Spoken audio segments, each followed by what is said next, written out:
In the heart of a kingdom where golden palaces glistened in the sun and silk robes swirled like clouds, there lived a young prince named James.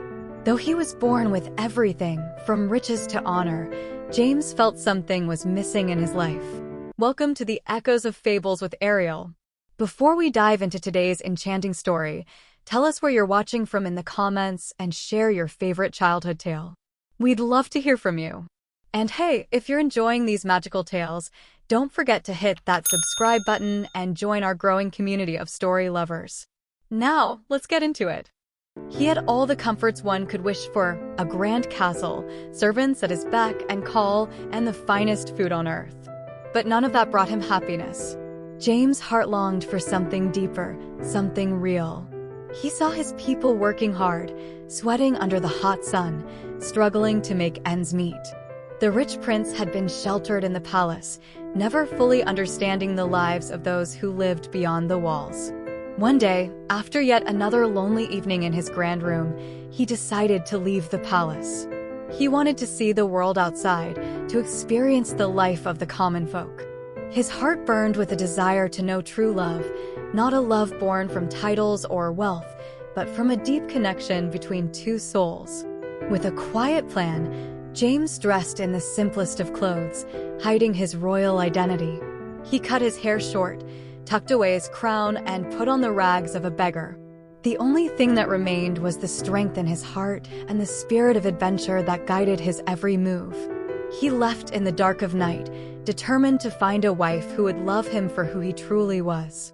James' journey took him through dense forests, across flowing rivers, and over dusty roads.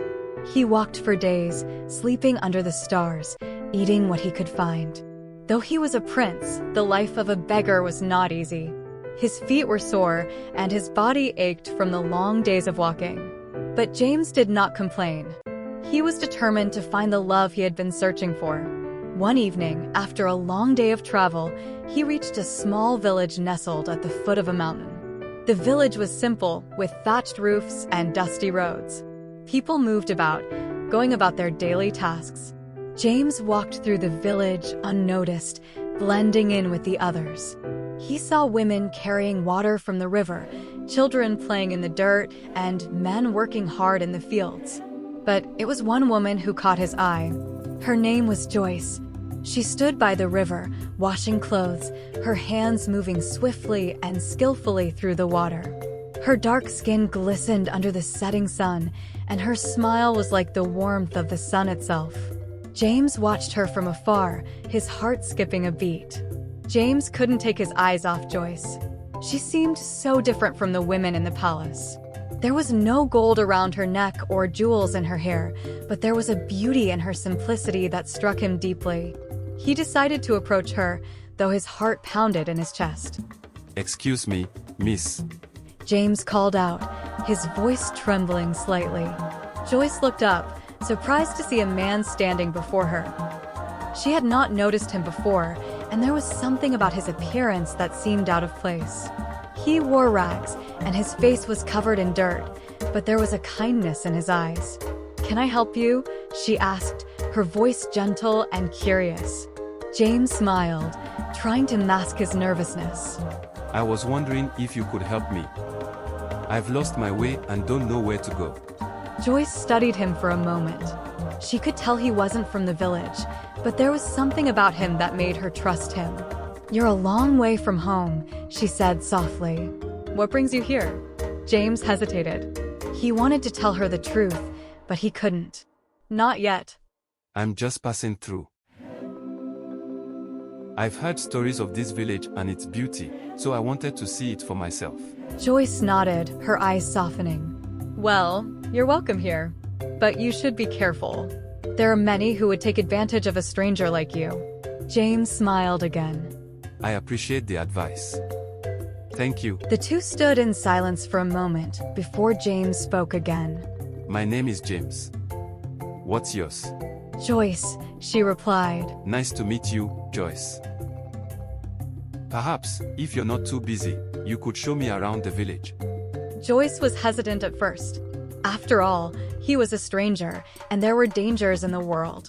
But there was something in his eyes, something honest, that made her agree. "All right," she said with a small smile. "But you'll have to carry the water for me." Over the next few days, James spent time with Joyce, helping her with her chores. He carried water from the river, helped her with the laundry, and even tried his hand at some cooking.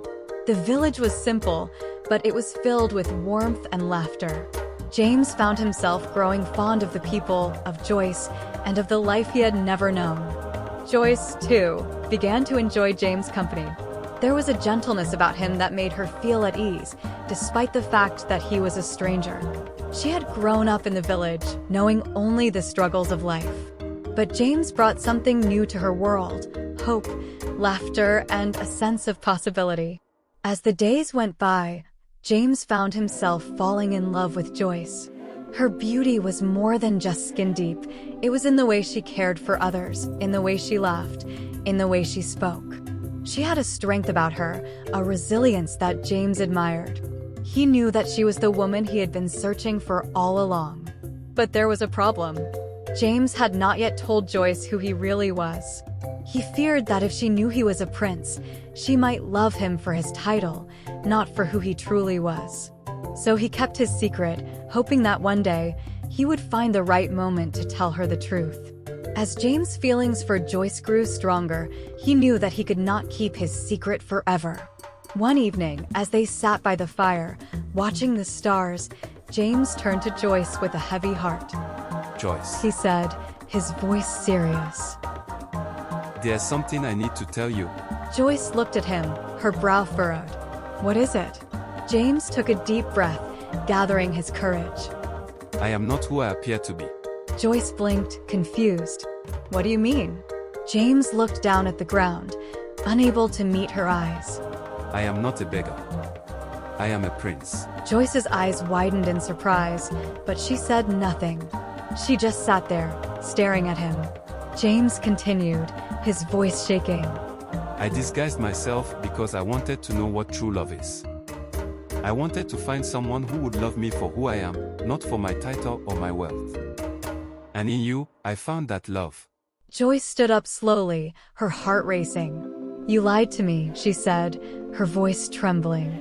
"I didn't mean to. James replied, standing up as well. I just wanted to be loved for who I am, not for my wealth or my status." Joyce turned away from him, her back to him. "I don't know what to think," she whispered. "You were kind to me, but now I feel betrayed." James' heart broke at her words.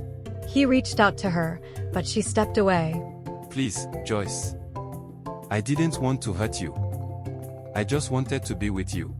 Joyce remained silent, tears welling up in her eyes. She had grown to care for James, but now she didn't know what to believe. Could she trust him after all the lies? For days, James tried to win Joyce back. He continued to help her with her chores, but she kept her distance. He knew that he had made a mistake, but he also knew that he couldn't live without her. His heart ached with every passing day that she ignored him. Finally, after what felt like an eternity, Joyce spoke to him again. "James," she said quietly, her voice soft but firm. "I've thought a lot about what you said. You didn't have to lie to me. But I see now that you didn't do it out of malice. You wanted something real, just like I do." James' eyes filled with hope. "Does this mean you'll forgive me?" Joyce nodded slowly. "I'll forgive you. But you have to prove that you're not just looking for a princess. You have to show me that you truly love me for who I am." James smiled, his heart light with joy. "I'd do anything, Joyce. I love you, and I'll spend every day proving it to you."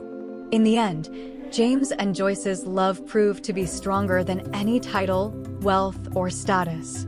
They built a life together in the village, a life filled with hard work, love, and laughter. James never forgot the lessons he had learned during his time as a beggar. He had found something more valuable than gold, a love that was real, pure, and unbreakable. And as for Joyce, she had found a prince who loved her for who she was, not for what she had or didn't have. Together, they showed the world that true love doesn't need riches or a crown. It only needs a heart that's willing to love without conditions. Thanks for watching. Don't forget to like, subscribe and hit the notification bell so we can bring you more amazing stories.